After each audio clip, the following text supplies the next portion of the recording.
des croyants qui croient entièrement à cette doctrine, qui se disent que peu importe donc leur vie sur terre, peu importe la manière dont ces derniers adorent ou marchent pieusement ou pas devant le Seigneur, tout est déjà connu par le Seigneur et rien n'est hasard et personne ne peut se perdre si celui-ci est déjà élu par le Seigneur.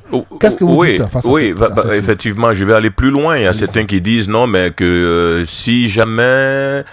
si je suis un enfant de Dieu, que j'ai cru en Dieu, alors je peux faire ce que je veux parce que je reste un enfant de Dieu. Il est déjà élu, bien sûr. J'ai déjà cru en Dieu, j'ai déjà cru en Jésus, je me suis repenti. Et même si on me retrouve dans une maison de prostituées, même si on me retrouverait la main dans le sac en train de voler, je reste un enfant de Dieu parce qu'un enfant d'un chien reste un chien. Donc un fils de Dieu restera un fils de Dieu et il ne pourra pas se perdre. Mais le problème en cela, c'est de savoir qui te dit que toi, tu es réellement un élu. Et nous allons voir les signes tout à l'heure qui montrent que telle personne est réellement un élu. Comment est-ce qu'il doit, lui, comprendre qu'il est réellement un élu? Tu vois? Parce que il y a une... je reprends.